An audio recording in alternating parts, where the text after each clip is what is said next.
Бид ер нь чуулгандаг яах гэж ирдэг вэ? Чуулган бидэнд мөнгө өгдөг газар юм уу?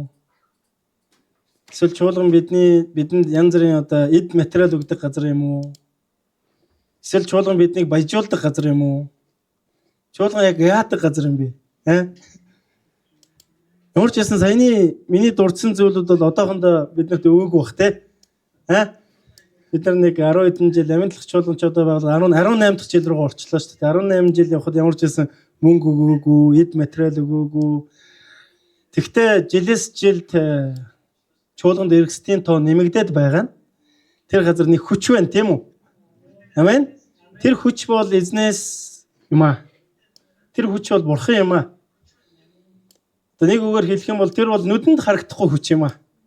Тэгээ тэр хүч бидний амьдралд нөлөөллийг өгөхөөр тэр нь нүдэнд харагдаж ирдэг тийм л хүч. Тэгэхээр энэ онцгой ерөөл байдаг учраас бурхан хүн төрлөختөнд яг энэ чуулган гэдэг энэ оршихуйг энэ хамт олонг өөрийн энэ одоо гэрийг өөрийн хамгийн үнэтэй зүйл болсон хүнд зориулан өгсөн юм аа хтунар. Тийм учраас та нэм гараг бүр яг л эзнээс өгсөн тэр тогтсон цагта эзэн бидэнд 11 цагийг өгсөн шүү дээ. Тэгэхээр бид нар бэлтгэл хангахын тулд яах ёстой вэ? 10 50 гэхэд ирэх ёстой шүү дээ ер нь бол тийм үү? Тэгээ тэр газрыг та яг имэл зүрх сэтгэлээр тэр үн цэнтэй газрыг зорж ирж байгаарэ гэж эзний нэрээр бас ятхан урамшуулмаар байна хтунар. Бид үнэхээр энэ онцгой газар байгаа хүмүүс шүү. За бид энэ сар нэг сар он гараад сүнслэг удирдагч гэдэг сэдвийн дор явж байгаа тийм үү? Сүнслэг удирдагч. Бид хамтдаа сүнслэг удирдагч гэж хэлэх үү? За он гараад аль эзэн дундаа орчлоо. 18 шүү дээ өнөөдөр тий. Яг сайхан дундаа ороод явж байна. Аль эзэн бид нар 3-7 хоногийн хоноо орхисон байна. Амьдрал үргэлжилдгээрээ үргэлжилж байна. Бид байдгаараа байж байна. Гэхдээ энэ зүйл бид нар нэг зүйлийг ойлгох хэрэгтэй. Христ итгэгч бидний хувьд өдөр хоног өнгөрөх тусам бид Христтэй адилхан болж гинэ гэдэг энэ хэмжүүрийг энэ одоо өөрийн амьдралд, өөрийн үйлдэлд, өөрийн бодол санаанд энэ шүүлтийг үргэлж хийж байгаарэ гэж эзний нэрээр ятгахмаар байна хтэн. Энэ бол бидний Христ итгэгч болсон үндсэн шалтгаан юм шүү. Тэр юу гэхээр бид өөрчлөгдөж байх хэрэгтэй юм. Өмнө бид нар хэн байсан, өнөөдөр хэн болж байгаа вэ гэдгээ үргэлж харж авах хэрэгтэй гэсэн. Хэрвээ тийм зүйл байхгүй бол энэ аюултай. Хэрвээ тийм зүйл байхгүй бол бид хоосноос хоосон байх бол. Номлогчийн өгсөн номдэр энэ дэлхийн хамгийн баян хүн хэлсэн шүү дээ тий.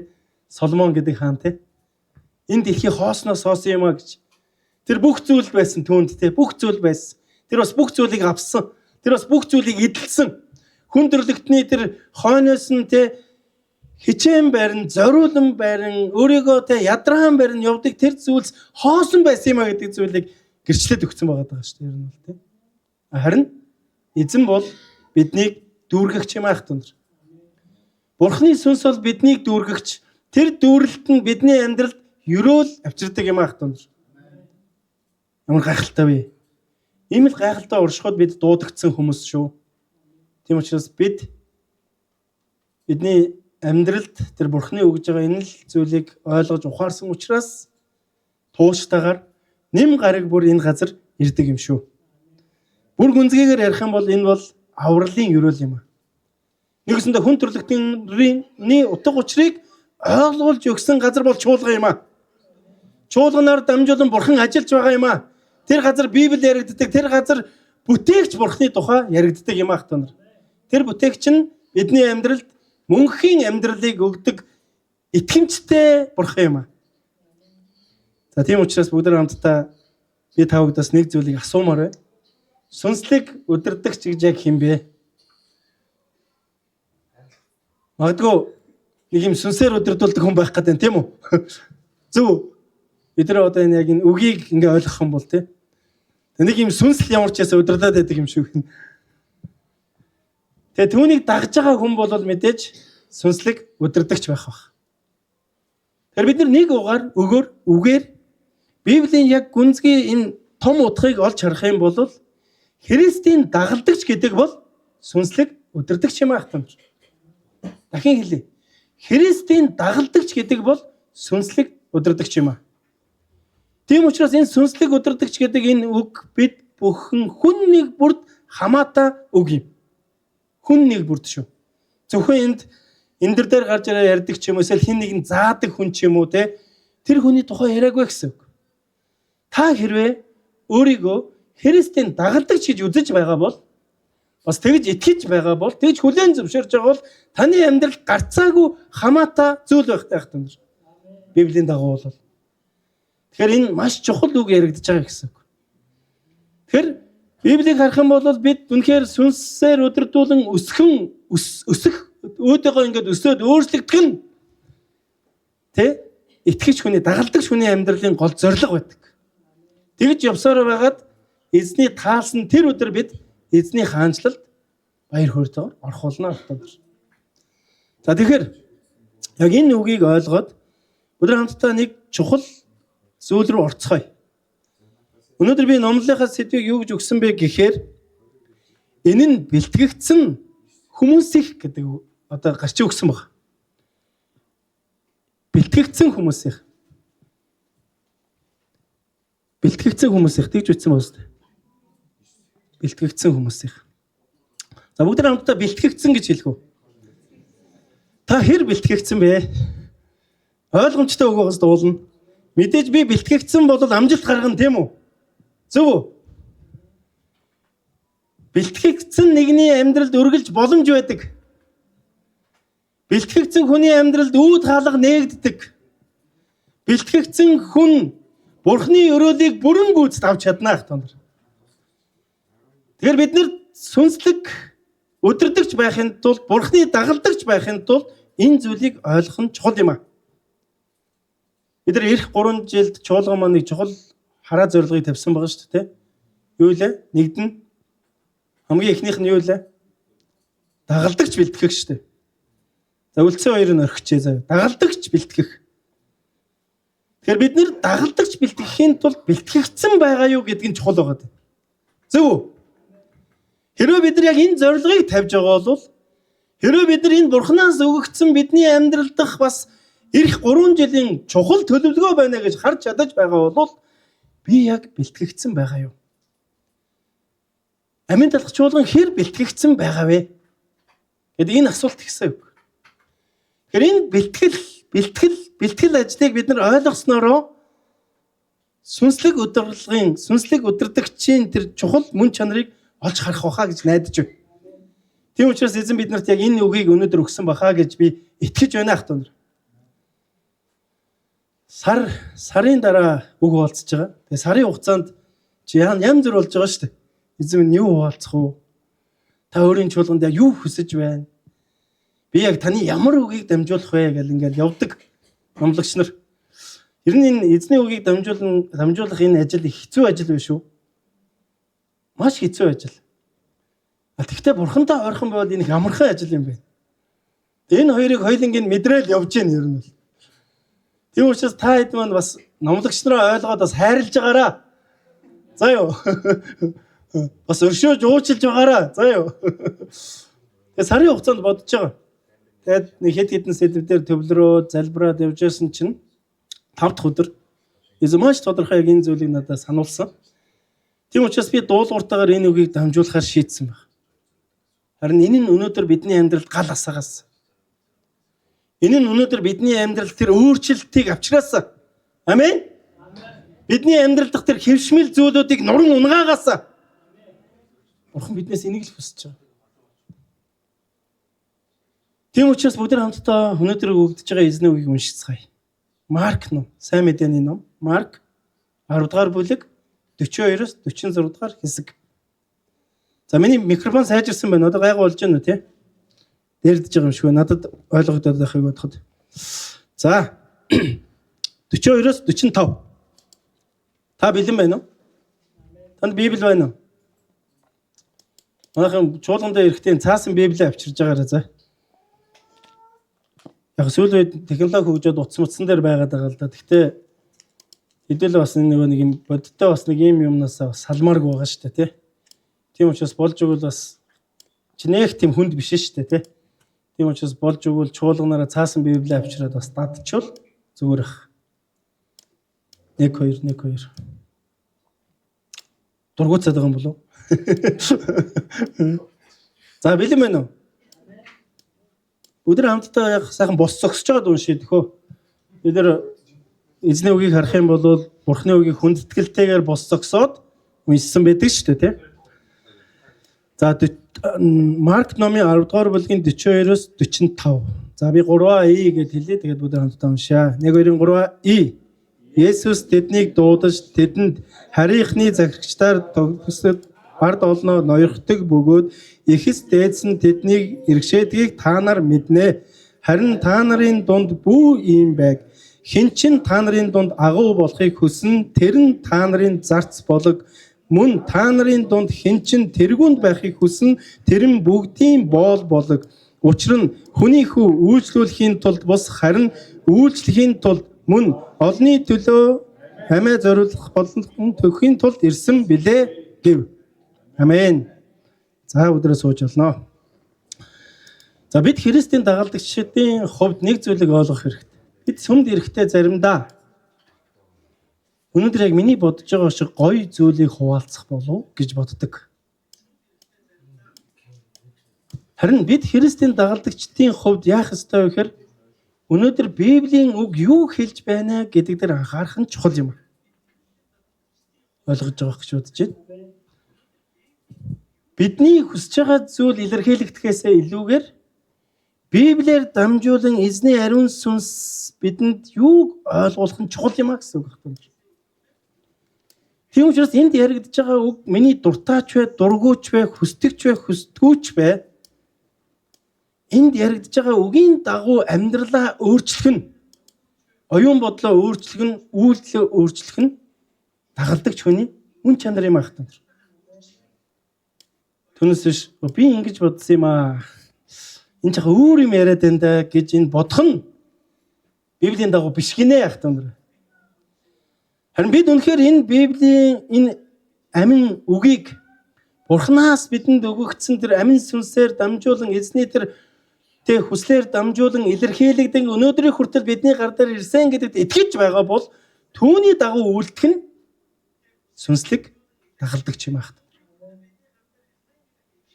Бид нар нэг юм сүнслэг болчвол агуу болчихно гэж бодоод байгаа шүү дээ, тийм үү?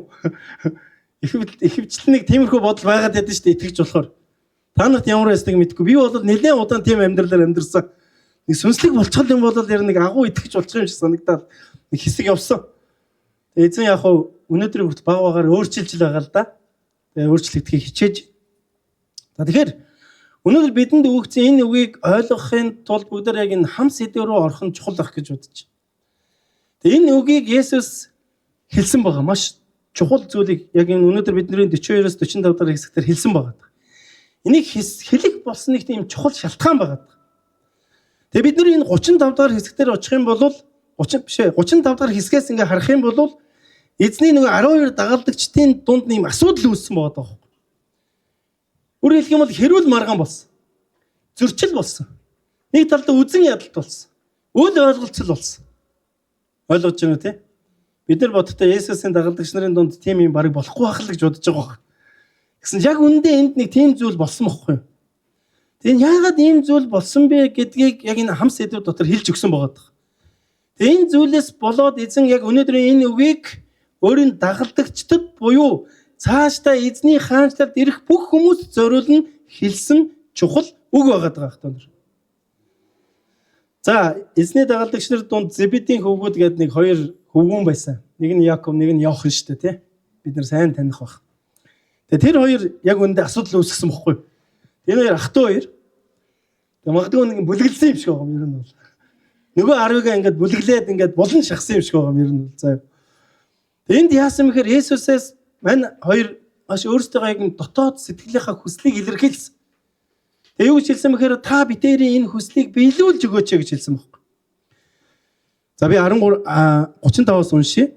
Зебедийн хоёр хүү Яков, Иохан нар Есүст өөртөө ирж түүнд Есүсийн хажууд ирээд түүнд багшаа гуйлтыг минь юу ч байсан гүйцэлдүүлэхийг танаас хүсэж байна гэсэн байна. За энд нэг зүйл байгаа шүү. Тэр хоёр нэг зүйл гуйсан. Гэхдээ энэ нь юу ч байсан та биелүүлж өгөөрэй гэсэн бохоггүй. Ойлгож байна уу те? Тэр хоёр юу хүссэн байсан хамаагүй. Гэхдээ та биелүүлж өгөөрэй гэж хүссэн байгаа.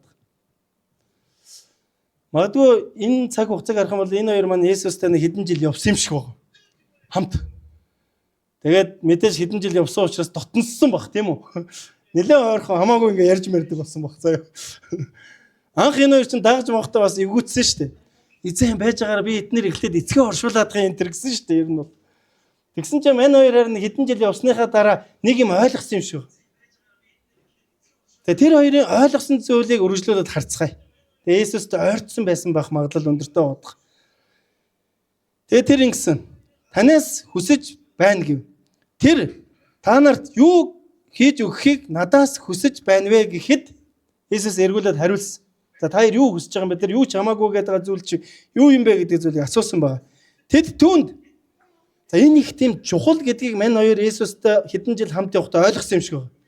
Тийм учраас амьдралынхаа тэр чухал зүйлийг эзнээс биелүүлж өгөөрэй гэдэг энэ хүсэлтийг тавьж байгаа байхгүй юу? За та бидний амьдралд минь чухал зүйл байна уу? Тэгээ нэг 17 жил эзэнтэй хамт явсан чи одоо хэдүүлээ бас илэрхийлэх нь шүү дээ. Зөв үү? Энэ бол зөв ёсны зүйл үстэй. Тэгэхээр энэ хоёрт бас буруу байхгүй байхгүй ер нь бол заа юу. Хийдэг зүйлээ л хийж байгаа юм. Тэгэд юу гэж хэлсэн бэ гэхээр та сүр жавхландаа бидний нэгийг баруун гар талдаа нөгөөг нь зүүн гар талдаа суулгах өгөөч гэсэн. Ах トゥ хоёр амар чухал зүйл гоож байгаа байхгүй Есүс. Нэг нь баруун талд нэг нь зүүн талд нь байя гэсэн байгаа. Амен үү? Уулнууд биднийхэр бол амен байхгүй тийм үү? Есүстэй цаг үргэлж хамт байна гэсэн үг шүү дээ. Нэг нь баруун, нэг нь зүүн. Хаанч орсон тэр хоёр Есүсийн хоёр тал зүүн гэсэн үг байхгүй юу? Бусдаар хөндлүүлнэ, тийм үү? Хаанч очсон тэр Есүсийн хийж байгаа бүх зүйлийг харна гэсэн үг. Магадгүй нэг хэсэг хугацаа яваад тэд Есүстэй хамт байх нь ямар чухал юм бэ гэдгийг ойлгосон баг. Тийм учраас яг энэ цагт тэд юу ч байсан зөвшөөрж өгөөрэй гэсэн нь энэ бол бидний амьдралын үнэхээр үндсэн зорилго шүү. Энэ хэрвээ байхгүй бол бид хэцүүдэх гээд байна гэдгээ илэрхийлж байгаа илэрхийлэмж байгаа даа байхгүй юу? Тийм учраас Есүсийн баруун зүүн талд суух нь зөв байхгүй юу ер нь бол. Бид нар ч гэсэн тэгж бодож байгаа. Өнөөдөр бид эзний дагалдагч гэж өөрсдөө бодож байгаа бол бид түүний үгийн дагуу амьдрах нь ерөөл юм аах та нар. Энэ бол бидний амьдралын үн цэнтэй цаг хугацаа юм аа. Тэгээд илэрхийлсэн. Харин Есүс юу гэж хариулсан бэ гэхээр тэр хоёрын бодолж байгаа шал өөр зүйлийг хариулсан баг. Магадгүй тэр хоёр юу ч байсан биелүүлж өгөөрэй гэсэн нь за эзэн битэрийг бол мэддэг болцсон шүү дээ. Хоёулаа нэг хэдэн жил бас явлоо, эцэг мэцгээ орхилоо, тий? Есүсийг далсан газар нь гарч ирээ, далаасан газар нь далд ороод ингээд нэг хэсэг явлоо. Тэгээ биднийг бол дагалдагч гэдгийг бол эзэн ойлгосон баха. Тийм учраас одоо чухал зүйлээ илэрхийлэх нь гэд хоорондоо ярьсан бах юм. Тэгээд эзэнд илэрхийлсэн эзнийг бол зөвшөөрнө гэж итгэж байгаа. Харин эзэнд энд ямар хариулт өгсөн бэ гэхээр та нар миний уусан аягнаа миний аягтай уснаас ууж чадах уу? Та нар миний хүртсэн баптизмыг хүртэж чадах уу гэж эхлээд асуусан баг. Тэгсэн манай хоёр юу ч хариулсан гэхээр чаднаа гэсэн бохоо юу? Амен. Та нар чадах уу? Бүгдээрээ чадах уу? Амийн далгачуд чадах уу? Чадах бах, тийм үү? Тэгээд эзэн гэсэн. Тийм ээ, та нар чаднаа гэсэн. Харин цаашаа үргэлжлүүлээд юу хэлсэн бэхээр миний сүр жавхланд миний баруун зүүн талд суухыг би мэддэггүй юм а гэсэн баг. Түүнийг хэн мэддэг гэхээр цаад гутахтаа бол эцэг мэднэ гэж. Эцэг мэднэ. Тэгэд тэнд суух гарцыг зааж өгсөн бохгүй юу? Тэнд суух гарц. Тэр гарц нь юу байсан бэхээр өнөөдөр бидний үг байгаад байгаа. Юу гарчиг. За би эндээс уншиж өгье. Харин баруун зүүн талд минь суухыг би болгоод юм биш. Энэ нь бэлтгэгдсэн тэр хүмүүсийн юмаа гэв. Есүсийн баруун зүүн талд суух гарц нь юу гэхээр бэлтгэгдсэн хүмүүс зориулсан зүйл гинэ. Маш тодорхой хэлээд өгсөн байгаа.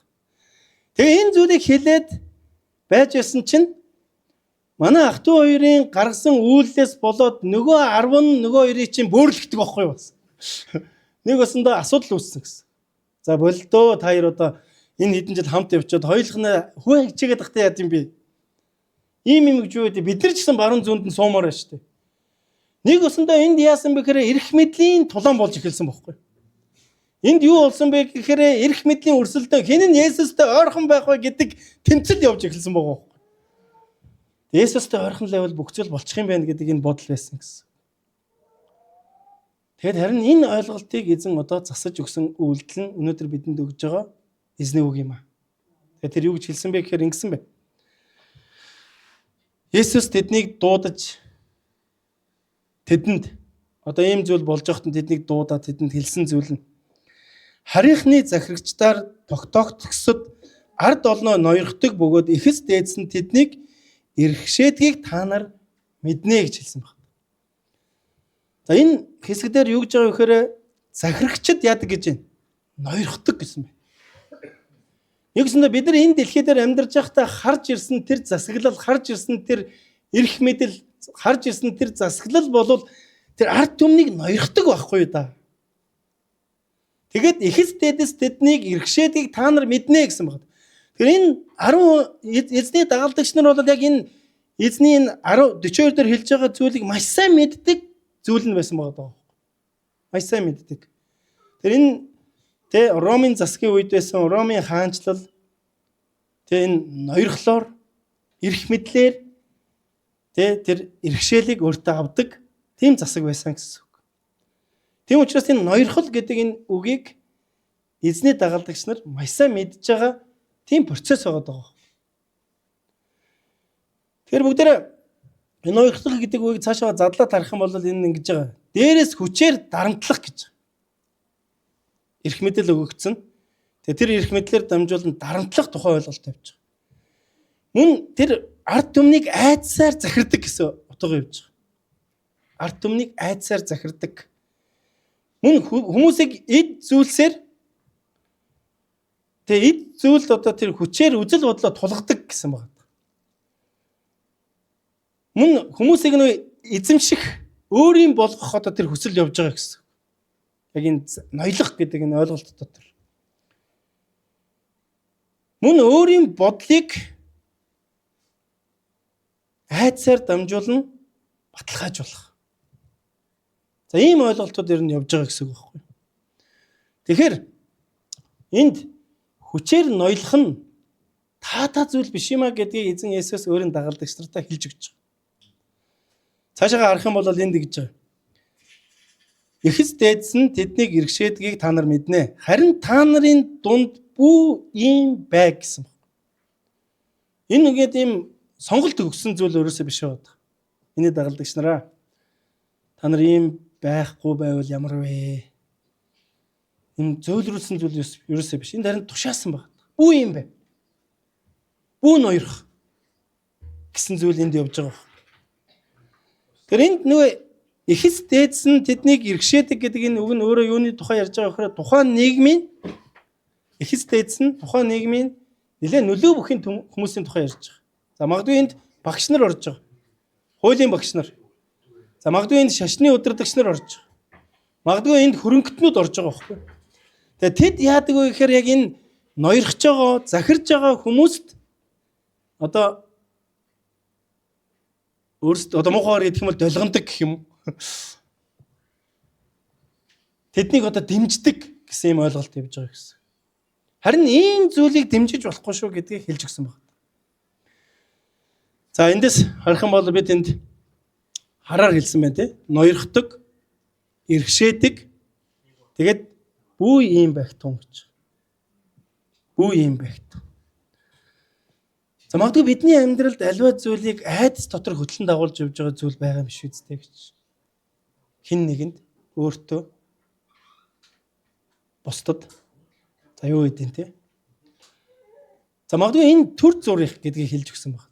Төр зурих. Магадгүй төр зүйл би хүслээ биелүүлж болох юм.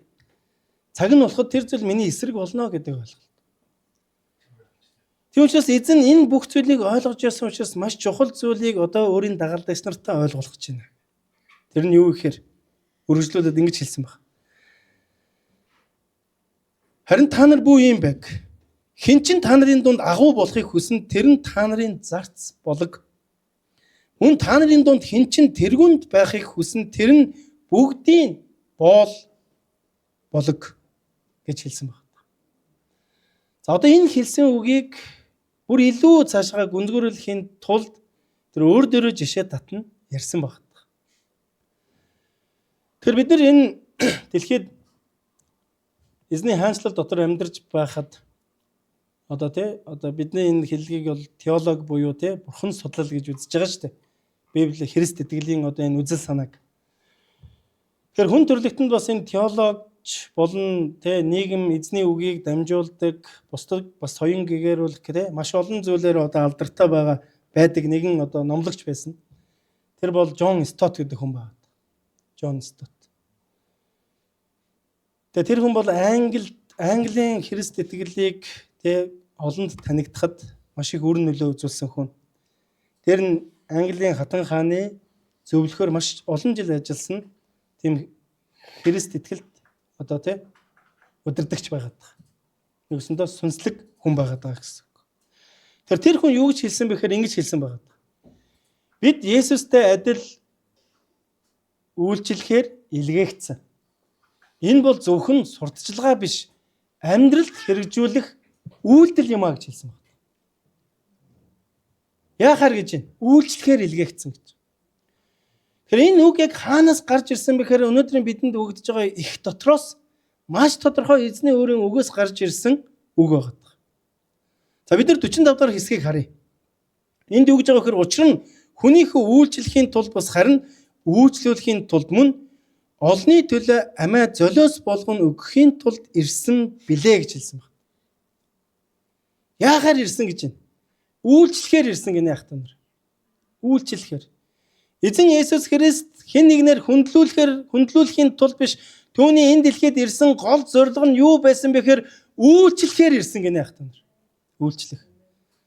Тэгэхээр бид нар яг энэ үйлчлэх гэдэг энэ үгийг Грек Библийн орчуулгаас харах юм бол Грек Библийн их хэл дээрээс нь хуучин шинэ грек хэл дээр бичигдсэн байхгүй юу? Грек хэл дээр. Тэгэхээр тэр грек хэл дээр бичигдэнэ гэдэг нь тухайн нийгмийн соёлыг, тухайн нийгмийн уур амьсгалыг бас тухайн тэр уур амьсгалдаа уялдуулан шууд үгийг сонгон илэрхийлж байгаа. Тийм учраас зарим тохиолдолд бид нар яг тэр хэсгээс нь очиж харж явах нь их чухал байдаг. Тийм учраас бүгд хамтдаа яг тэр грек хэл дээр энэ үг ямар үг байгаа вэ гэдгийг харцгаая. Бүгд слайдаа явуулаад өгөөч. За ийм үг байна. Деконос гэдэг үг байхгүй. Деконос. Бүгд хамтдаа хэлэх үү? Деконос. Деконос. За энэ яг үгийг сонгож эзэн Есүс Христ илэрхийлсэн байгаа. За энэ үг нь юу гэсэн утгатай үг вэ гэхээр зарц, үйлчлэгч, өөрийгөө зориулах, зарцаар ажиллах буюу албадан биш сайн дураараа ажиллах гэсэн утгууд явж байгаа. Тэгэхээр эзэн Есүс Христ өөрийн дагалдагч нартаа юу гэж хэлсэн бэхээр би үйлчлэхийн тулд ирсэн гэдэг нь би зарц байхаар ирсэн гэдгийг илэрхийлж байгаа. Зарц байхын тулд ирсэн. Мөн тэр юу гэж хэлж байгаа вэхээр би үйлчлэхийн тулд ирсэн буюу өөрийгөө зориулахын тулд ирсэн гэдгийг хэлж байгаа. Өөрийнхөө зориулахын тулд. Мөн юу гэж хэлж байгаа вэхээр би сайн дураараа өөрөө зарц болох сонголтыг хийнэ гэдэг энэ утгыг илэрхийлж байгаа гэсэн ойлголтууд явж байгаа гэсэн. Тийм учраас тэр үргэлжлүүлэн 43 44 дугаар хэсэгтээ хэлэхдээ хэрвээ чи тэргүүнд бай гэж бодож байгаа бол хэрвээ чи агуу бай гэж бодож байгаа бол зарц бол гэдэг үг нь зөвхөн дагалдагч нартаа зориулан хэлж байгаа үг биш. Би яг ингэж ирсэн юм аа. Би ийм байгаа учраас та нар ийм байх учиртай юм аа гэдэг зүйлийг л ойлгуулахыг хүсэмжилсэн байгаа юм байна. Амен. Тэгэхээр бид нар эндээс харах юм бол хэрвээ бид эх 3 жилийнхаа зорилгыг биелүүлэхийн тулд чуулган яах вэ гэхээр зарц болох учиртай юм аа. Ойлгож байна тий? Зарц болох учиртай юм аа. За эзэн Есүс бид нар Филиппоны номоос харах юм бол Филиппоны номын 2-ын 6-7 дээр тэр яаж өөрийгөө доош нь буулгасан тухай байгаа. За би эндээс дуудаж өгье. За энд ингэсэн байна. Хэдийгээр тэрээр Бурхны дүртэй байсан ч эзэн Есүс Бурхны дүртэй байсан гэж. Тэр Бурхан байсан гэсэн үг явж. Бурхандаа тэгш байх гэсэнгүй. Хэдий тэр Бурхан байхыг хүссэн боловч Бурхандаа тэгш байхыг хүссэнгүй гэдэг ойлголт явж. Харин өөрийгөө юу ч үгүй болгон боолын дүрийг авч хүнтэй адилхан болчээ гэсэн. Тэр өөрийгөө Бурхан гэдгийг мэдж байгаа, Бурхантай адилхан гэдгийг мэдж байгаа, надад бүх эрх мэдэл байгаа гэдгийг мэдж байгаа. Гэхдээ тэр өөрийгөө доош нь болгосон тухай энд хэлж өгсөн байна ахтан нар. Тэгэхээр тэр зарц болохын тулд одоо байгаагаасаа доошоо буусан гэсэн утгыг явж байгаа байхгүй ахтан нар. Тэгэхээр өнөөдөр бид нэр амьдралдаа Христийн сүнслэг удирдагч, Христийн сүнслэг дагалдагч байхын тулд одоо байгаагаасаа доошоо бууна гэсэн үг. Энэ хэцүү л дээ. Бид нар ойлгоход хэцүү. Гэтэ эзэнд итгэж байвал энэ их амархан шүү. Амен. Хэцүү. Хэцүү тусмаа бид нар яах ёстой вэ? Хийх ёстой юм аа танд. Бид нар Иохан номын 13 дугаар бүлгээс харах юм бол эзэн Есүс шавнарынхаа хөлийг угаасан байдаг. Тухайн нийгэмд хөл угаана гэдэг бол энэ нэг төрлийн доромжлол. Яг л Израилийн энэ ч өөрөө нөө Палестины газар нутг байгаа шүү дээ. Тэгээ маш их шороотой, халуун. Тэгээ тухайн одоо энэ цаг үед бол ихэвчлэн нөгөө нэг юм сандал өмсдөг байсан. Тийм учраас хөл маш их бохирддог байсан баг. Хамгийн бохир хэсэг, хүний хамгийн бохир хэсэг юу байсан бэ гэхээр тухайн үед бол хөл байсан баггүй. Тэгээд тэд ингээд явж ирээд айлд орох үед яадаг байсан мөр гэхээр тухайн айлын хамгийн доод төвшний одоо нэг үсэндээ ямар ч ирэхгүй тэр зарц боолно хөлийн угааж өгöd оруулдаг байсан. Тэгэхээр тухайн соёлд яадаг байсан гэхээр тийм одоо тийм зарцтай тий боолтой тийм соёл шүү дээ ер нь бол тий. Тийм учраас энэ бол ерөөсөө тэр хүнд бол ямар тийм ирэх гэдэг зүйл байхгүй байхгүй. Тийм учраас эзэн юу хүсэж чинь түүнийг хийдэг одоо тийм л хүн гэсэн. Тэгэд энэ бол одоо хамгийн доод түвшний албан тушаал байхгүй хүний одоо хийдэг одоо юм үйлч ажил байсан бохгүй юу? Харин эзэн яасан бэ гэсэн чинь тухайн үед босч ирээд өөрийн дагалдагчдынхаа хөлийг угаасан баг. Тэр Иохан номын 13:14-ээс 15-ыг харах юм бол ингэж байгаа. Тэгвэл би эзэн бөгөөд багш шатлаа. Та нарын хөлийг угаасан юм чинь та нар ч мөн нэг нэгнийхээ хөлийг угаах учиртай гинэ. За энэ эхний нэг хэдэн үгийг хараарай. Тэгвэл би эзэн гинэ. Тэр өөрийгөө хэн бэ гэдгийг бол маш сайн мэдж байгаа байхгүй юу? Тэр нь тэгвэл гэдэг энэ үгийг илэрхийлж байгаа юм бол дагалдагч нь ч гэсэн түүний хүлээн зөвшөөрж байгаа гэсэн үг. Нөгөө талдаа нийгэм түүний хүлээн зөвшөөрж байгаа гэсэн үг байхгүй юу? Тэгвэл би эзэн бөгөөд баг шатлаа гэсэн байна. Тэр бас бусдад заадаг, сургадаг, чиглүүлдэг нэг өсөндөө бусад хүмүүс амьдралдаа заавар авдаг тэр нэгэн эрх бүхий нэгэн байсан байна. Хэрвээ тийм юм бол тэгэхэд би та нарын хөлийг угаасан шүү дээ. Нэг өсөндөө энэ тухайн нийгэм бүр ингээд ойлгоход хэцүү тийм ойлголттой байхгүй. Магадгүй өнөөдөр бид өөрсдийгөө одоо байгаасаа доошоо буулгана гэдэг энэ зүйл ойлгохдохгүй байгаатай яг адилхан үг гэсэн үг. Гэхдээ манай чуулган ойлгож байгаа бохоо. Амен. Заримдаа ингээд эзний ивэлэр нэг хаяа ингээд зарим нэг газруудаар ингээд явна. Тэнд бол ер нь өөрийгөө доошоо буулгана гэдэг ойлголт байдгүй. Яаж би өөрийгөө улам дээшээ болгох вэ гэдэг ойлголт. Тэгээ энэ ойлголт яг нөгөө саяны эзэн 42 дугаар хэсгээр дурдсан тэр ноёрхол явж байгаа. Тэ? Тэгэхээр энэ нийгэмд ямар нэгэн тэр ноёрхох гэдэг ойлголт явж ирсэн байна. Хэрвээ би хэн нэгэн болъё гэж бодож байгаа бол хэрвээ одоо бидний ойлголоор хэрвээ би сайн дагалдагч болъё гэж бодож байгаа бол би Есүсийн баруун зүүн талд байх хэрэгтэй юм байна гэсэн ойлголт байсан байна. Харин эзэн одоо энэ зүйлийг эвдэж байгаа. Уучлаарай. Би эзэн бөгөөд багш шатлаа. Хөөе 10 идэ. Би та нарыг хөлийг угаачлаа. Харин одоо та нар тийм бай гэж. Маш чухал зүйлийг зааж өгч байгаа гэсэн. Тэрийн зүйлийг бид нар урагшаага хуучин гэрээнээс харах юм бол Мөсе бас яг ийм үйлдэл хийсэн байна. Мөсө яг үнэндээ 40 жил хааны ордонд бэлтгэгдсэн нэгэн бохгүй. Тэр бол эрдэн боловсралтай. Тэр бас эрх мэдэлтэй. Тэр бас хаанч очсон өөрийгөө дүвийлгэх маш олон зүйлтэй нэгэн бохгүй. Тэгээ нэг өдөр тэр Есүсийн бурхны дагалдагч болох гээд нэг үйл хийсэн юм шиг байна тийм. Гэсэн тэр нь буруутаад ах トゥ нартай буруутгадаг бохгүй. Аврахын төлөө үйл хийснийхаа төлөө ах トゥ нартай буруутгадаг. Тэгээ тэрнээсээ болоод хүний амьд хүрчдэг. Тэгээд сүулдэ тэр зүхтагаад яадаг вүлээ цөлд очдог. Дахиад тэр 40 жил цөлд амьдэрсэн бохгүй. 40 жил цөлд амьдрахтаа тэр баг өөрийгөө хэн байсан бэ гэдгээ мартаж амьдэрсэн бохгүй.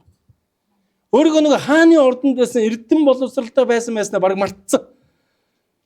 Тэгээ амьдэрж байсан ш. Тэгээд яасан бэлээ? Эзэн түүнийг дуудах үед тэр нэг л хариултаа байсан ш. Эзэн би яаж чадах юм бэ? Би чинь хинч биш шүү дээ. Би чинь мөхөс нэгэн шүү дээ. Надад ерөөс ямар ч ярих чадвар байхгүй шүү дээ. Ерөөс гайхалтайгаар тэр хүн тэр 40 жилийн дотор бэлтгэгдсэн байгаа байхгүй юу? Нэгсэндээ өөрийгөө буулгаж чадсан гэсэн үг байхгүй юу? Тэгээд эзэн Мөсө болол те эзний хаанчлалд дараагийн 40 жил буюу 3 дахь үе дээрээ бол маш гайхалтайгаар үйлчилсэн шүү дээ. Тэгээ эзний ард түмнийг удирдсан те. Тэгээ 120 насалсан тэр 40-40-оор явах юм бол ингэж тэр бэлтгэгдэж эзний зорилгыг биелүүлсэн байна ах. Давид хаан байна те. Хончин багта хааны эрх мэдэл авцсан те. Тэгээд тэр өөрийнхөө эрх мэдлийг хүчээр авах боломж байсан шүү дээ. Тэр нэг одоо устгаад тэг өөрийнхөө эрхийг өөртөө авах боломж байсан байхгүй. Гэхдээ тэр яасан бэ гэхээр энэ бол Бурханаас тогтоогдсон эрх мэдэл гэдгийг хүндэлж исэн байхгүй. Амен. Тэгээд тэр эцсээ хүртэл хүлээж чадсан гэсэн. Нэгсэнд эцсээ хүртэл өөрийгөө даруусгаж байгаагаасаа доошоо буулгаж өгөгдснөөсөө доошоо буулгаж чадсан гэсэн үг. За нөгөө талдаа бид нар хуучин шинэ гэрээ рүү орж ирэх юм бол бидний эзэн энэ дэлхийд ирээд загалмаа дээр яг энэ үйлчлэлийг хийсэн шин. Загалмаа дээр хүн төрлөختний төлөө тэр өөрийгөө тушаасан байхгүй. Тэр эсэргүүцэж болох бол байсан шин. Гэтэ тэр тэгээгүй. Өөрийгөө яасан гэлээ тушаасан байх. Тэгэхээр Библи бидэнд юу гэж хэлж байна гэхээр эзэн өнөөдрийн үгээр дамжуулан ах トゥ нараа зарц боолоор үйлчлцгээе гэж. Амийн талхчуудаа зарц боолын дүрээр үйлчлэх нь миний энэ дэлхийд ирсэн зорилго юм а гэж хэлсэн байна. Хэрвээ тийм байж чадах юм бол та өргөгдөх болно гэсэн. Амин. Хэрвээ тийм байж чадах юм бол та өргөгдөх болно. Зарц бол. Тэр энэ зарц гэдэг үг бол ерөөсөө үйлдэлд хөтлөх процесс юм. Яг л өөрт ямар ч эрх мэдэл байхгүй учраас эзэн юу гэж тушаана? Түүнийг хийдэг. Боол гэдэг бол ямар ч эрх байхгүй байр суурь юм. Байр суурь. Өдөр хамтаа байр суурь гэж хэлгүү. Өнөөдөр байр суурь биднийг ер нь бол эвгүй байдалд хүргээд байгаа шүү дээ ер нь бол тийм үү? Өнөөдрийн хам сэдвийг харах юм бол эзний 12 ч гэсэн байр суурнаас болж тэнд зөрчил үүссэн бохгүй юу? Ойлгож байна уу? Байр суурнаас болж. Би Есүсийн баруун талд, чи Есүсийн зүүн талд суухгүй. Би суучтай гэсэн. Тэгээ тэрнээс болоод зөрчил үүсэж байгаа гэсэн үг байхгүй юу? Харин Пол бол тэхгүй байхгүй. Хаад бол тэх ойлголтч байхгүй. Тэх боломжч байхгүй. Тийм нөхцөлч байхгүй. Харин эзэн ийм зүйл рүү өөрийн дагалдагчдыг дуудсан байна ах トゥ нар. Дуудсан. Тэгэхээр эзэн юу гэж хэлж байна гэхээр би үйлчлэхийн тулд биш, үйлчлэхийн тулд яасан гэж ирсэн гинэ. Тэг өнөөдөр бид яг хэр үйлчилж байгаа байх та нар. Таны амьдралыг эзний өнөөдөр энд хэлж байгаа яг энэ үг хэр нөлөөлж байна. Та яг энэ үгийн дагуу өнөөдрөөс амьдралаа өөрчлөхөд бэлэн байна уу?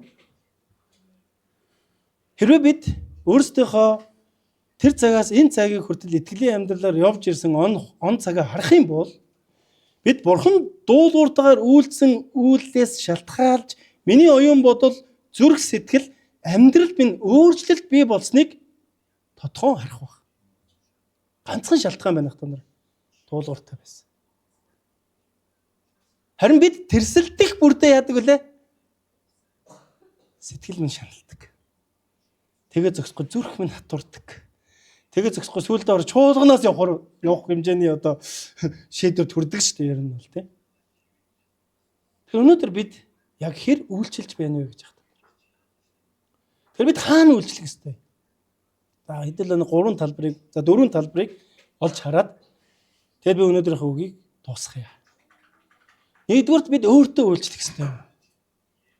Та яг өөртөө үйлчилж байгаа юу? Таны дотор яг Христ үйлчилсэнтэй адилхан яг ийм сэтгэл байна уу гэж.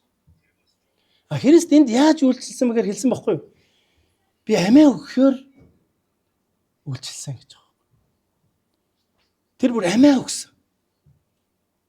Энэ дэлхий дээр хүний амь чухал үстэй байх юм. Энэ дэлхий дээр хүний амь шиг үн цэнтэй зүйл байхгүй үстэй. Тэгсэн чи тэр хэн нэгэн хүчээр хийсэн биш, тэр өөрөө сонголтоор хүн төрлөختний төлөө амиа өгсөн байх юм.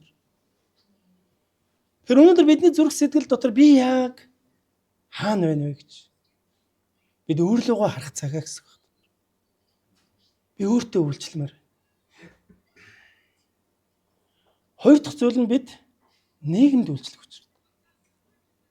Ажлын байр, сургууль, найз нөхөд, гудамж талбай. За юу гэдэг те бидний амьдрал зөвшөөрөгдсөн тэр цар хүрээнд. Бид нар ярьдаг шүү дээ. Манай Монгол нэр үйлчлэгээ муутай шүү. Солонгос гоё үйлчлэгээтэй шүү гэл те. Тэр энийг ойлгосон бид нар өнөөдөр үйлчлэхгүй бол одоо хийн үйлчлэх юм бэ тэгвэл? Тэм. Хэдүүл хамтдаа түгжрийн донд урдураа нэг хүн оруулчих л да. Яг үйлчлэл өгчээ. Тэм.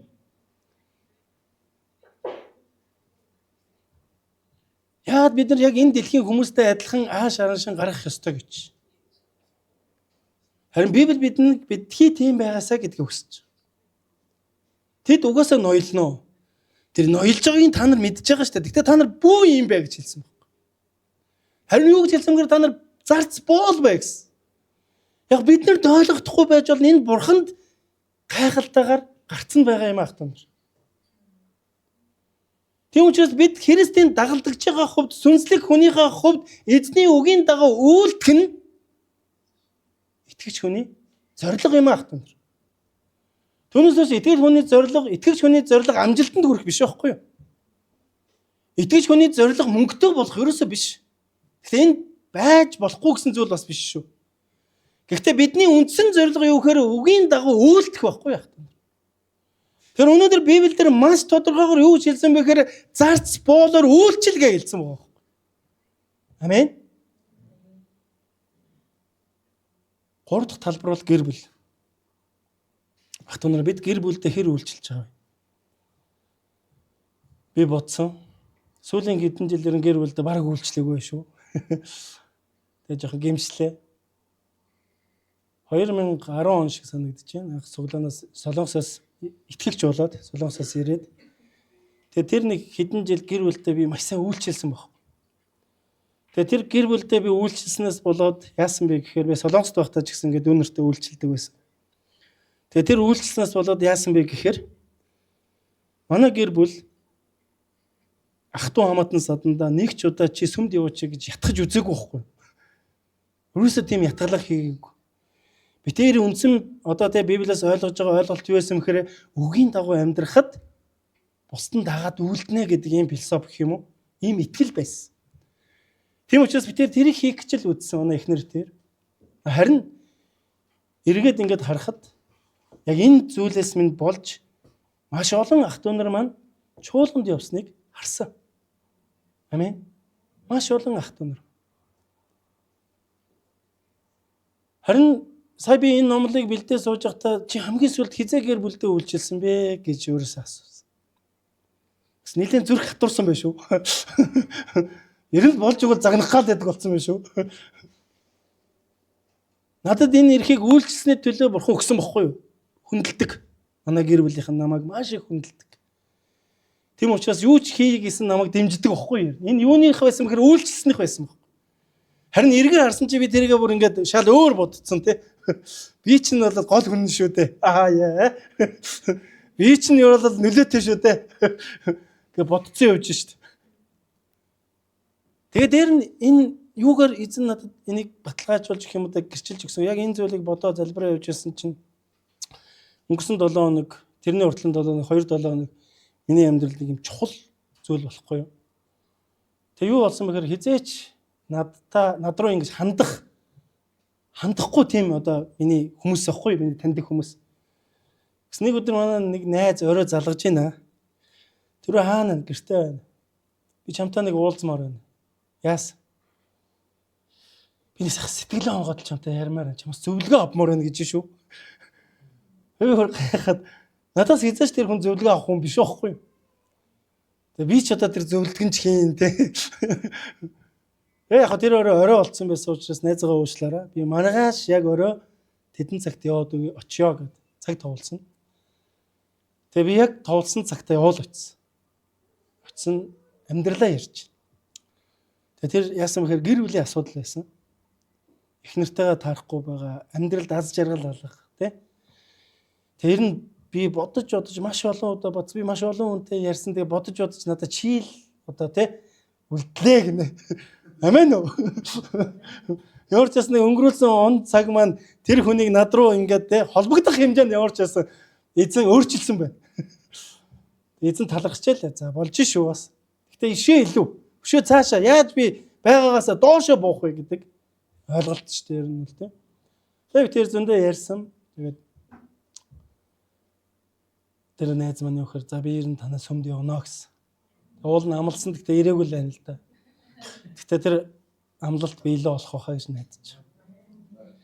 За өнгөрсөн 7 хоног бас миний маш дотны нэг хүн над руу бас холбогдсон. Орой 9-гөр явж би бас гадуур ажилдаа явж холбогдоод хаана байна л гэж. Гадуур явж байна. Би нэг чамтай уулзмаар байна. Бас над руу тэгж ярих хэрэгтэй хүн биш байхгүй юу? Миний ойлголтоор бол уулзлаа гэсэн. Чи нэг номын хүн болохоор би чамаас асуумаар санагдав. Тэгж. Тэг би ч тийм номын хүн биш л дээ. Би зүгээр Есүст итгэдэг хүн байхгүй. Тэгсэн тэр итгэл маань хүмүүст бас тэгж харагддаг юм байна л дээ. Тэр нь бол. Тэгээд бас л гэр бүлийн асуудал. За энэ болгоноос ингэж харахаар тэнд юу байсан бэ гэхээр тэнд би хэн нэгэн байх тэмцэл л байна. Чи намайг хүндэлсэнгүй би чамайг хүндэлсэнгүй. Чи намайг хайрласангүй би чамайг хайрласангүй гэдэг одоо тэр л одоо хэмжлэл гэх юм одоо юу гэх юм те. Тэгнээс болоод яаж нэхэ гэр бүл дотор асуудлууд үүсэж байгаа. Харин бид нар зарц боолын дүрээр, зарц боолын сэтгэлээр яг эзэн Есүс Христтэй адилаар гэр бүл дотроо үйлчлэх нь юу юм аах тундраа. Та яг энэ сонголтыг хийгээд үзээрэй. Би тэр эхлээд уулзсан найзтай хэлсэн. Чиний жил гэр бүлдээ үйлчлээд үзээ гэсэн бохоо. Тэгээд тэрний дараа хоёлаа яах вэ ярья гэсэн. Тгий гэсэн бохоо. Тэр түүнтэй адилхан магадгүй бидний амьдралд гэр бүл дотор минь ямар нэгэн асуудал байгаа бол зүгээр хэдүүлээ зарц боол болчиход гэх үү. Тэгээ хэдүүлээ дараа нь үр дүн гэнэ. Бурхан бидний амьдралд гайхамшиг хийх болно ах түн. Магадгүй ганц бие хүмүүс байгаа бол эцэг ихтэй, ах дүү нартай, найз нөхдөдтэй үйлчлээд үзээр. Бурхан таны амьдрал, таны зүрх сэтгэл гайхамшигыг гарцаагүй хийх болно ах түн. Яагаад? Эзэн өөрөө энд би үйлчлэхийн тулд ирсэн гэж хэлсэн байхгүй ах түн. Энэ Библийн үг, энэ Бурханы үг. Эзэн Есүс Христ өөрөө хэлж байгаа үг байхгүй ах түн. Тэн зүйлээр дамжуулан бүгдээрээ үйлчлцгээе. Гурав дахь зүйл нь, дөрөв дахь зүйл нь чуулга. Чуулга. Хэрвээ хэдүүлээ зорилгоо биелүүлэе гэж бодож байгаа бол үйлчлэхээс өөр сонголт байхгүй. Хэрвээ та Христийн дагалдагч бол мөн гэж өөрийгөө хүндсэнд тавьчирч л байгаа бол бидний амьдралд үйлчлэхээс өөр сонголт байхгүй. Та хажуудах суудлаар да хоосон байна. Хэрвээ энэ хоосон суудлын төлөө та бид сэтгэл өвдөж үйлчлэхгүй юм бол хэн ирэх юм? Бидний бурхан тийм эд шидийн бурхан юм. Тэ? Харин бидний бурхан бидний дотроос ажилдаг гэж Библи хэлсэн. Хаанаас гэж юм? Дотроос ажилдаг. Тэр дотроос ажилдаг зүйл нь бидний үйлдэл байж үйлчлэл байгаасаа гэж эзний нэрээр ятгахмаар байна яах вэ? Чуулган маш олон үйлчлэлийн хэрэгцээ байдаг. Маш олон шүү. Магадгүй бидний нүдээр болцсон юм шиг харагдчихэж болох юм. Медэнч хүнтэй, магтааланч хүнтэй, угтан дааж хүнтэй, номлох хүнтэй, бүр 3 4 5-аараа. Эсэм бүлгэн хүнтэй. Гэтэ бурхан биднэрт илүү агуу зорилгыг өгсөн юм байна. Бүгд хамтдаа залбирлаар үйлчилцгээе. Бүгд хамтдаа зориултаараа үйлчилцгээе. Бүгд хамтдаа нэм гаригийн хүндэтгэл мөрөглөө яг цагт нь эхлүүлж ирж суудаг тэр зан чанараараа үйлчилцгээе. Бүгд хамтдаа хажууд байгаа хоосон суудлынхаа төлөө сэтгэл минь үйлчилцгээе. Хэрвээ бид үйлчлэхгүй бол энд хэн үйлчлэх юм бэ?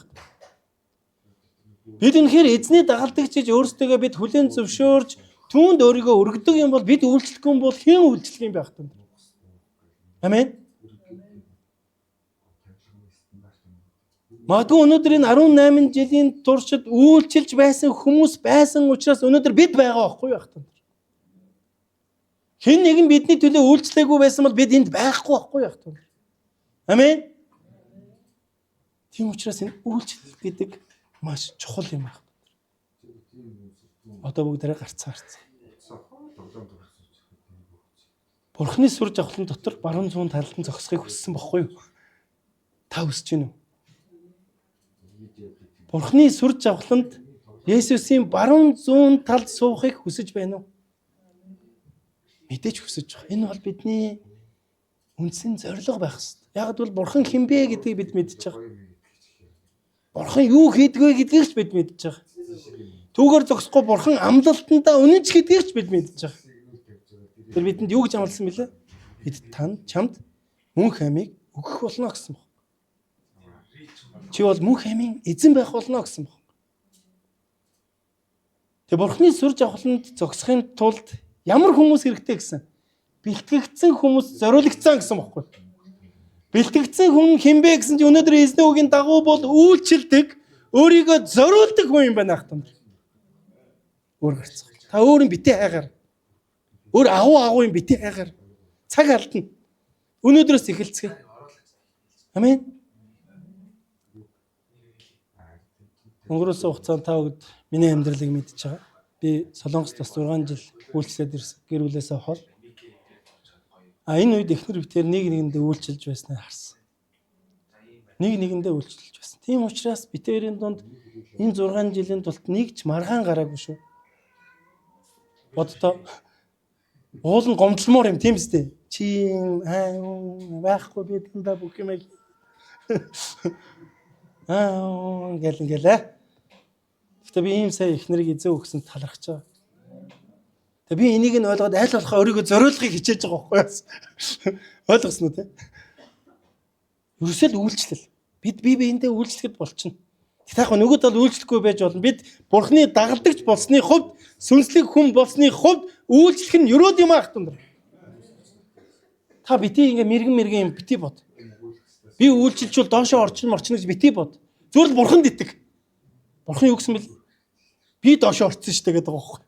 Би бурхан дүртэй байж байгаа би явж би хүн дүртэй болсон шүү гэдэг байгаа байхгүй. Явж бидний дүр чинь бас нэг тийм чухал ч бас биш байгаа юм чи.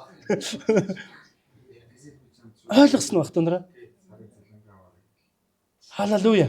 Тэгэхээр бүгд өөртөө үйлчлэлцгээ, нийгэмд үйлчлэлцгээ, гэр бүлд үйлчлэлцгээ, чуулганд үйлчлэлцгээ. Энэ нь өөрөө сүнслэг өдөрлөг юм аах тул. Энэ бол сүнслэг хүн юм аа. Тийм учраас бид тэр сүнслэг зүйлийг агуу зүйл бүү хай. Бүгд хамтдаа эзэнд итгэн үйлчлэлцгээ явах тундраа. Хэрвээ бид үйлчлэх юм бол сандал дүүрэх болно. Хэрвээ бид үйлчлэх юм бол бид энэ улсын найдвар байх болно ах тундраа. Халелуя. Христ итгэл бол улс орны найдвар гэдэгт итгэдэг. Христ итгэл бол хүн төрлөختний найдвар байхгүй юу? Өөр ямар ч найдвар байхгүй. Мөнгө биш, албан тушаал биш, эд материал биш, эрх мэдэл биш. Зөвхөн Христ итгэл энэ дэлхийн найдвар юм аах тун. Халелуя. Бүгд хамтаа залбирцгаая. Тэгээ Магдалины багийг үрж. Тэгээ та өөрөөсөө асуугач. Хамгийн сүүлд та хизээ үйлчилсэн. Магадгүй та өнөөдөр үйлчлээд явж аж болох юм. Гэтэ та илүү яаж би одоогоос доошоо буух вэ гэж. Магдалины багийнхан байна уу?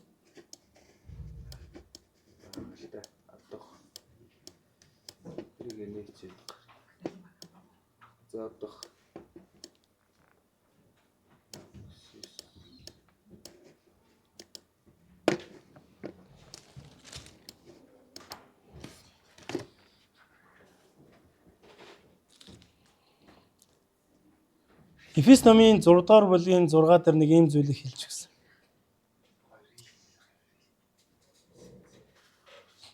Бидний эзэн агуу гэдэг бурхан байсан шүү дээ. Магдалаас тэрийг явцгаая. Хүнд нийцүүлэг шиг нүдэн дээр нь үйлчлэхгүй, харин та нар Христийн боолууд ёсоор Бурхны хүслийг зүрх сэтгэлээсээ үйлд. Хүмүүст бус харин эзэнд хэмээн хүслээр үйлчил. Хүнд нийцүүлэгч шиг нүдэн дээр үйлчлэлгүй. Харин та нар Христийн боолууд ёсоор Бурхны хүслийг зүрх сэтгэлээсээ үйлд. Хүмүүст бус харин эзэнд хэмээн сайн хүслээр үйлчил. Ахтунараа өдөр хамтдаа эзний үгийн дагуу зөвхөн үйлчлэе. Хэрвээ бид сүнслэг удирдагч бай, сүнслэг хүн бай гэж та дотор шийдсэн бол өнөөдөр чуулганд зориулан үг ирж байна ахтунар. Үйлчил, бас дахин үйлчил. Тэг өдөр хамтдаа эзнийг магтаад та залбираач, асуугач. Би хамгийн сүүл гэр бүлдээ, эхнэртэй, нөхөртэй, хүүхдтэй, аав ээжтэй хизээ үйлчилсэн би. Зарц болон боолын дүрээр би чуулганд би хамгийн сүүлд хэний төлөө залбирсан бэ? Би хамгийн сүүлд хэнд зорж очиод эзний сайн мэдээг хуваалцсан бэ? Яагаад өнөөдөр би бурхан байна гэдгийг мэдчихэд зүгээр суух ёстой гэж ахтана. Эзэн хэлэхдээ та нар сүнслэг бай гэж хэлж. Тэр тусмаа та нар сүнслэг өдөрдөгч бай гэж ятгахж байна ахтана.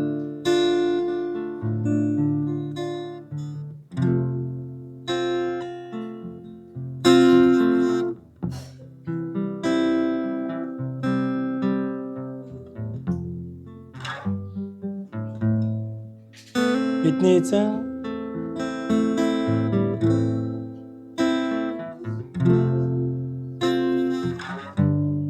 тэр мөнхийн улсаасаа өөрийнхөө хүч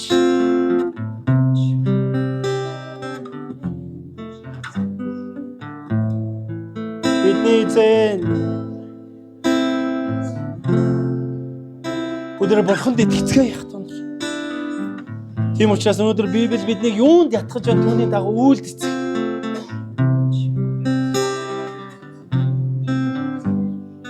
Бидний эзэн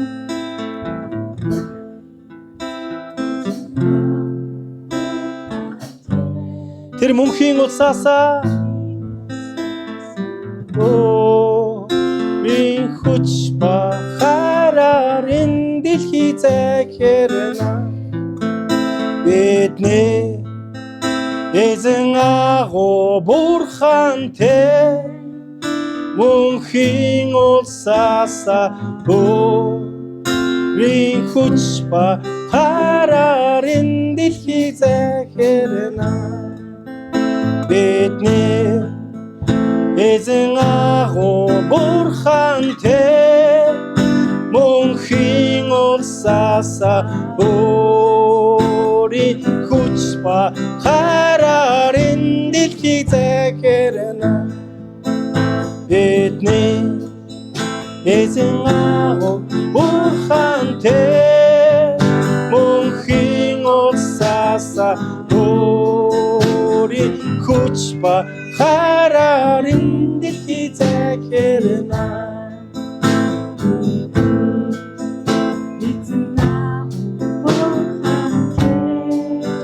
Мөнхийн улсаасаа өөрийн хүч ба хараар энэ дэлхийг захирна. Нэмээд минь баярлалаа. Та өөрийн чуулганыг илүүгээр өрөөж өгөөч. Бид үнэхээр сүнслэг өдөртөгч байхад та туслаач. Их эзэн энэ газар таны үгийг хүлээж авч буй та өөрийн хүмүүсийг өрөөж өгөөч эзэн. Их эзэн та биднийг амьдрал дээрээ үйлстэй байхад та өдөртөн дагуулж өгөөч. Их эзэн та бидний хүч байж өгөөч. Их эзэн та бидний өдөртөмж ятгалаг байж өгөөч. Их эзэн та бидний найдвар байж өгөөч гэж танаасаа гуйж залбирч байна эзэн. Нэмээ эзэн бид энэ харанхуй нийгэм, бид энэ бүдэлгүй гэрлэлт, бид үнэхээр өөрийгөө буруутгасан энэ амьдрал, бид үнэхээр энэ гэм нүгэлтэд ямар ч итгэл найдваргүй байгаа тэр харанхуй газар бүр очиж таны нэрээр үйлчлэхэд туслаач. Есүс эзэн бүх алдрыг танд өргөн эзэн Есүсийн нэрээр залбирч байна. Тэгэхгүй бид энэ зүйлийг